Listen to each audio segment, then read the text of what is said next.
पण 5-6 दिवस झालं महाराष्ट्रभर नव्हे तर देशभर आंबेगाव तालुक्यातली विशेष करून मंचरमधली ही दुधातली भेसळ किती मोठ्या प्रमाणात आहे आणि चांगले चांगले लोक हे गोरगरीब जनतेच्या जीवाशी खेळत आहेत।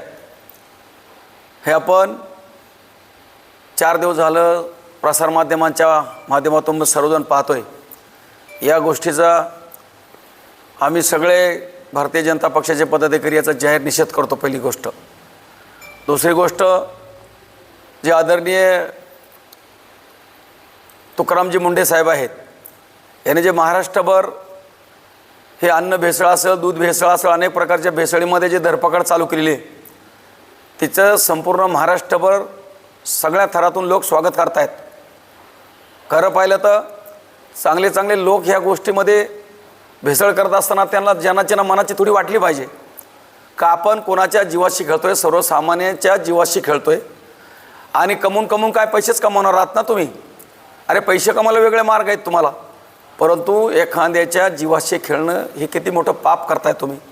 आणि म्हणून एक वेळेला सर्वसामान्य लोक तुमच्या खात्यातली भेसळ समजू शकतात, तुमच्या डांबरीकरणात केलेल्या कामाचा भ्रष्टाचार झाला असेल किंवा त्यात भेसळ असेल ते समजू शकतात, तुमच्या बियाण्यामधली भेसळ समजू शकतात, पण जीवनावश्यक वस्तू ज्याच्यावर आपला जीव तरलाय त्याच्याशी भेसळ करताना हे किती वाईट कृत्य करतोय, त्यांच्या मनाला ते पटतंय का, असा प्रश्न त्यांनी स्वतःला विचारला पाहिजे।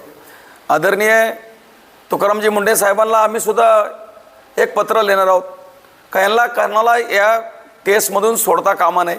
ज्यांनी ज्या अधिकाऱ्यांनी या गोष्टीला मदत केलेली असेल त्या अधिकाऱ्यांना सुद्धा तळातून उखलून काढलं पाहिजे, खोलून पाडलं पाहिजे, चौकात आणून यांना जाब विचारला पाहिजे लोकांसमोर। कारण कोणीतरी एक जण हे कृत्य करू शकत नाही, अधिकारी सुद्धा मोठ्या प्रमाणात त्याला फॉर आहेत। हे कृत्य आतापर्यंत चाललं आहे, भविष्यात हे घडू नये म्हणून याच्यासाठी कठोरातली कठोर शिक्षा महाराष्ट्र सरकारने मुंडे साहेबांनी यांना केली पाहिजे।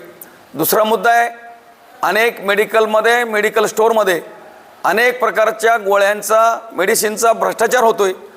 आम्ही आपल्या 2 तालुक्यातल्या 6-7 लोकांच्या मेडिकलची यादी, डॉक्टर असतील, आमचे अरविंद वळसे असतील, प्रमोद असेल, संदीप, आमच्या सगळ्या टीमनं आदरणीय महाराष्ट्राचे मुख्यमंत्री फडणवीस साहेबांना एक पत्र दिलेलं आहे का या मेडिकल स्टोअरवर छापे मारा, मोठ्या प्रमाणामध्ये इथं गोळ्या औषधांचा भ्रष्टाचार होतोय, भेसळयुक्त ज्या निकामी झालेल्या गोळ्या औषध आहेत फेकून द्यायचे आहेत त्यासुद्धा लोकांना देऊन पैसे कमवण्याचं काम या 2 तालुक्यात मोठ्या प्रमाणात होतंय। याची सुद्धा सखोल चौकशी करून या मेडिकल स्टोअरची सुद्धा आपण पाहणी करावा आणि त्याच्यावर छापे मारून त्यांना सुद्धा तुरुंगात पाठवण्याचं काम या खात्यामार्फत व्हावं अशी आमची प्रामाणिक इच्छा आहे।